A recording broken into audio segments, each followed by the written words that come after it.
A hearty welcome to all my dear students of Sri Gokulam Public School.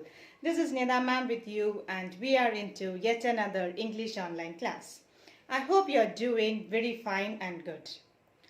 So we have just gone through a lot of writing section for the past week. Now let me just get into one more prose chapter from your snapshots text. This is the last lesson from your snapshots text. The name of the lesson is Birth. It is written by a Scottish novelist and a physician, A.J. Cronin. This lesson is a part from his novel The Citadel, which talks about a doctor, Dr. Andrew Manser, who has reached a Welsh countryside and how he rises up in the ladder of success to become a well-known physician.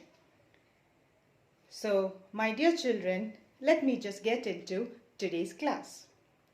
Before we get into today's class, let me just quiz you on the previous lessons that we had learned. In the previous class, we had studied about Albert Einstein. Do you remember his theory of education? Yes, it said that Albert Einstein was a staunch believer that education is meant to make children think. Theoretical knowledge is of no use. Learning facts and figures, it's completely useless. So, I want you to ponder a little more about what Einstein has proposed as his theory of education. Do you think that simply gaining marks and bookish knowledge is of any importance? What is the real purpose of education? My dear children, I truly believe that the real purpose of education is to make a person think and act wisely. I would give a special emphasis on the word act. If all that knowledge you have learned or gained is not of any practical use in your own life, then I would say that the marks and the knowledge that you have earned is completely baseless and rubbish. Yes, real education makes a real character in us. It also helps us to create a presence of mind and to act upon the situation. This story of A.J. Cronin is also based on a similar kind of theme. Being a doctor, it is very important to know when to act and when not to act, and most importantly, how to act. So here, let us get into an experience of Andrew Manser, newly practicing doctor. The story begins with Andrew Manser walking up to his house at the hour of midnight. He finds that near the gate, Joe Morgan is waiting for him anxiously.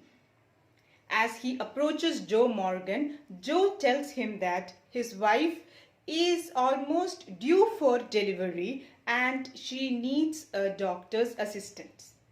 Joe Morgan's pregnant wife was under the consultation of Andrew Manser and he knew that it is time for him to reach up to her for delivering the baby. Andrew Manser physically and mentally was not in a very good condition that day because he had a very unpleasant evening with his girlfriend Christine. For all that Romeo's out there, I'm sure it is a well-known fact that the greatest kind of pain that can come to any man comes in the form of a heartbreak or a love failure. So Andrew Manser was also going on a typical kind of a situation and he was very upset during that time. However, the duty calls upon him and he walks with Joe Morgan to his house, number 12, Blanca Terrace. As they reach near the gate, Joe Morgan says that he is not going to come inside Probably he is very worried that night. But he says that he has placed full confidence and trust on Andrew Manson for delivering the baby. So the father of the child waits outside and the doctor walks inside. As he walks into the house of Joe Morgan, it is explained in the story that it was not a very luxurious kind of a house, but it was neatly kept. He goes and checks on Susan and he finds that there is still more time for her to deliver the baby. He decides to wait in the room. In the room there are two more other people.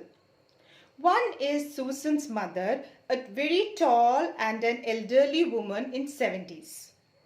The next is a midwife. You can say that she is an assistant or a nurse to Andrew Manson. She is also a very stout and an elderly kind of a woman. Susan's mother, being a very experienced and wise kind of woman, understands the tension in Andrew Manson and offers him tea while he is waiting. Andrew Manson feels that since there is more time for the baby to come, the lady might have thought that Andrew would just leave and then never return.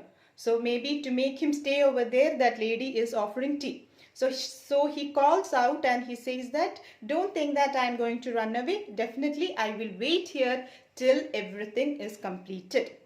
That assurance is given to the elderly woman.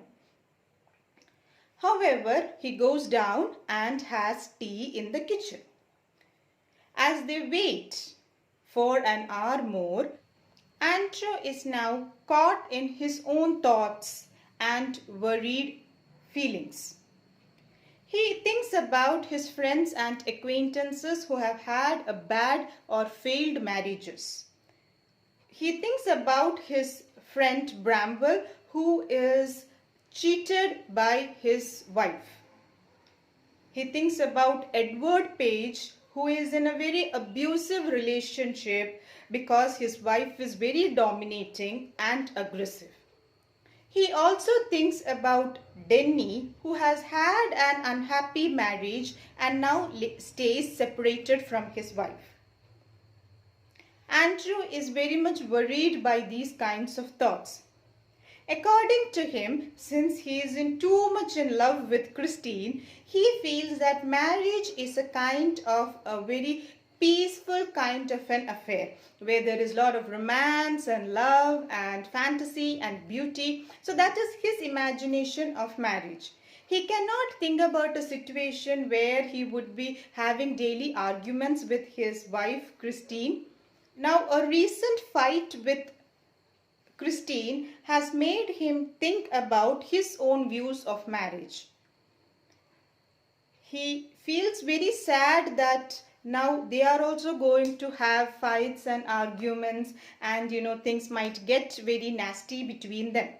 Every relationship, whether it is marriage or friendship or any kind of relationship, arguments, debates, problems are common or normal to be sprouting. Relationships grow thicker and deeper while solving all these conflicts and misunderstandings. But Andrew does not want anything of these to happen between him and Christine. So he thinks about Christine, her beautiful face, her shining eyes, her angelic features, and he wants everything to be like heaven between them. So while he is lost in all these kinds of thoughts, suddenly Susan's mother starts talking. She says that Susan is very worried about the baby and she has already informed that if by giving anesthesia to her, if the child is going to have any problem, definitely she would not want to have anesthesia for her surgery. Then the mother also adds in that actually the entire family is very anxious about this baby. Again, Andrew, being a doctor, He assures the mother that she needn't worry and that anesthesia would not cause any problem for the baby. At that point, the midwife calls for the doctor and they move in for the surgery or the delivery of the baby. It was early morning hour of 3:30 at that time. It took them a little more time for the surgery to get completed. It was a long and harsh struggle. The first streaks of daylight has just dawned upon them and the baby was born. But it was lifeless. Sue Morgan, after a long struggle, had given birth to a dead child.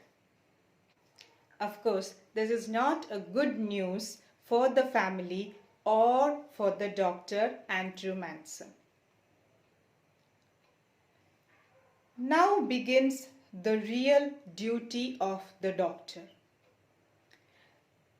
Andrew Manson is now caught in between two difficult situations. How to handle a dead child, how to help a struggling mother who is going into death. What is that Andrew Manson as a doctor can do now? My dear children, we will look into more details of the story in our next class. Read the textbook thoroughly and learn your notes. Till we meet again in our next class, this is farewell from Nida ma'am. Have a wonderful day and be good children. Thank you.